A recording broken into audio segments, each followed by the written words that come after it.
वालेकुम जनाब, की हाल है? ठीक हो? दुआ करना ठीक हो। अच्छा, सारे दोस्तों ਨੂੰ ਅੱਜ ਮੇਰਾ ਇੱਕ ਛੋਟਾ ਜਿਹਾ ਪੈਗਾਮ ਹੈ ਕਿ ਕਿਸ ਤਰ੍ਹਾਂ ਅਸੀਂ ਆਈਐਨਵੀਟੀ ਨੂੰ ਮਤਲਬ ਇੱਕ ਨਿਊ ਬੰਦਾ ਲੈ ਕੇ ਆਉਂਦਾ ਯਾਰ ਆਈਐਨਵੀਟੀ, ਉਹਨੂੰ ਕਿਸ ਤਰ੍ਹਾਂ ਅਸੀਂ ਕਨਵਰਟ ਕਰਾਂਦੇ। ਸਿਰਫ ਇੱਕ ਸੈਟਿੰਗ ਹੈ ਛੋਟੀ ਜੀ, ਉਹ ਮੈਂ ਇਨਸ਼ਾ ਅੱਲਾਹ ਤਾਲਾ ਤੁਹਾਨੂੰ ਦੱਸਾਂਗਾ। ਉਹਦੇ ਨਾਲ ਅਸੀਂ ਆਪਣੀ ਆਈਐਨਵੀਟੀ ਨੂੰ ਖੁਦ ਕਿਸੇ ਵੀ ਨਿਊ ਮੋਟਰ ਤੇ ਚਲਾ ਸਕਨੇ ਆ। ਔਰ ਉਸ ਤੋਂ ਬਾਅਦ ਅਗਰ ਨਵੀਂ VFD ਲੈਂਦੀ, ਸਿਰਫ ਇੱਕ ਸੈਟਿੰਗ ਨਾਲ ਅਸੀਂ ਉਹਨੂੰ ਮਤਲਬ ਯਾਨੀ ਕਿ ਉਹ ਖੁਦ ਸਕੈਨ ਕਰ ਲਈ ਸੀ ਜਿਹੜੀ ਅੱਗੇ ਮੋਟਰ ਲੱਗੀ ਹੋਣੀ। ਚਾਹੇ ਤੁਸੀਂ ਇੱਕ ਦੀ ਲਾਉਂਦੇ ਹੋ, ਚਾਹੇ ਤੁਸੀਂ 5 ਹਾਰਸ ਪਾਵਰ ਦੀ ਮੋਟਰ ਲਾਉਂਦੇ ਹੋ, ਚਾਹੇ 10 ਦੀ, ਚਾਹੇ 20 ਦੀ, ਚਾਹੇ 15 ਹਾਰਸ ਪਾਵਰ ਦੀ ਮੋਟਰ ਲਾਉਂਦੇ ਹੋ।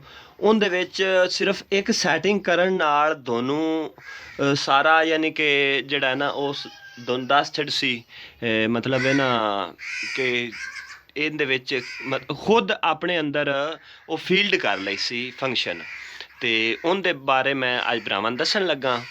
ਤੇ ਆਪਾਂ ਸਟਾਰਟ ਕਰਨੇ ਆ। 1 ਮਿੰਟ ਹੋ ਗਿਆ, ਤਕਰੀਬਨ 2 ਮਿੰਟ ਦੇ ਵਿੱਚ ਮੈਂ ਤੁਹਾਨੂੰ ਸਮਝਾਣਾ ਹੈ।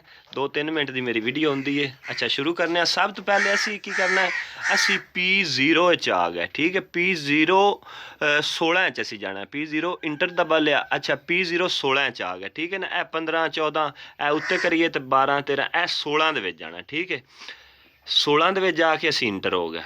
ਇੱਥੇ ਆ ਜਾਣਾ 0। ਸਿੰਪਲ ਅਸੀਂ ਕੀ ਕਰਨਾ ਹੈ, ਅਸੀਂ ਇਹਨੂੰ ਇੱਕ ਕਰ ਦੇਣਾ। ਠੀਕ ਹੈ, ਇਹ ਕਰਕੇ ਜਿਸ ਟਾਈਮ ਅਸੀਂ ਇੰਟਰ ਦਾ ਬਟਨ ਦਬਾਵਾਂਗੇ ਨਾ ਜੀ, ਉਸ ਟਾਈਮ ਕੁਛ ਸਾਡੇ ਅੱਗੇ ਇਸ ਤਰ੍ਹਾਂ ਦਾ ਡਿਸਪਲੇ ਆ ਜਾਸੀ। ਠੀਕ ਹੈ, ਇਹਦਾ ਤੁਸੀਂ 5 ਮਿੰਟ 10 ਮਿੰਟ ਵੇਟ ਕਰਨਾ ਹੈ। ਕੋਈ ਵੱਡਾ ਮਸਲਾ ਨਹੀਂ, ਮਤਲਬ ਤੁਸੀਂ ਇਹ ਸਮਝੋ ਕਿ ਕੋਈ ਮਸਲਾ ਬਣ ਗਿਆ VFD ਨੂੰ, ਯਾਰ ਇਹ ਕੀ ਹੋ ਗਿਆ ਕਿ ਕੀ ਆ ਗਿਆ। ਇਹ ਉਹ ਹੁਣ ਇਸ ਟਾਈਮ ਸਕੈਨ ਕਰ ਰਹੀ ਹੈ VFD ਆਪਣੀ ਮੋਟਰ ਨੂੰ ਕਿ ਮਤਲਬ ਇਹ ਕਿਤਨੇ ਹਾਰਸ ਪਾਵਰ ਦੀ ਮੇਰੇ ਅੰਦਰ ਮੋਟਰ ਲੱਗੀ ਆ। ਉਹ ਆਪਣੇ ਅੰਦਰ ਸਾਰਾ ਕੁਝ ਸਕੈਨ ਕਰ ਰਹੀ ਹੈ। ਠੀਕ ਹੈ, ਤੇ ਹੁਣ ਜਿਸ ਟਾਈਮ ਤੁਸੀਂ ਇਨਸ਼ਾਅੱਲਾ ਚਲਾਓਗੇ VFD ਤੇ ਮੋਟਰ ਚਲਾਓਗੇ ਔਰ ਉਹਦੇ ਮੁਤਾਬਕ ਤੁਸੀਂ ਦੋਨੋਂ ਮੈਂ ਚੈੱਕ ਕਰਾਵਾਂਗਾ ਕਿ ਰਨਿੰਗ ਪੁਆਇੰਟ ਉਹਦੇ ਜਿਤਨੇ ਮੋਟਰ ਦੇ ਮਤਲਬ ਜਿਹੜੀ ਮੋਟਰ ਦੇ ਵਿੱਚ ਕੁਆਲਿਟੀ ਹੈ ਔਰ ਜਿਤਨੇ RPM ਦੀ ਹੈ ਮੋਟਰ, ਉਹ ਇਨਸ਼ਾਅੱਲਾ ਵਿੱਚ ਆ ਜਾਏਗੀ। ਠੀਕ ਹੈ ਨਾ ਜੀ। ਤੇ 1 ਮਿੰਟ ਮੈਂ ਅੱਛਾ ਐਸ ਜਨਾਬ ਸਾਡੀ ਹੁਣ ਇਸ ਟਾਈਮ ਬਿਲਕੁਲ ਠੀਕ ਹੋ ਗਈ। ਠੀਕ ਹੈ ਨਾ ਜੀ, ਇਹ ਹੁਣ ਸਾਡੀ ਓਕੇ ਹੋ ਗਈ ਮੋਟਰ। ਅੱਛਾ, ਹੁਣ ਅਸੀਂ ਚਲਾਵਾਂਗੇ।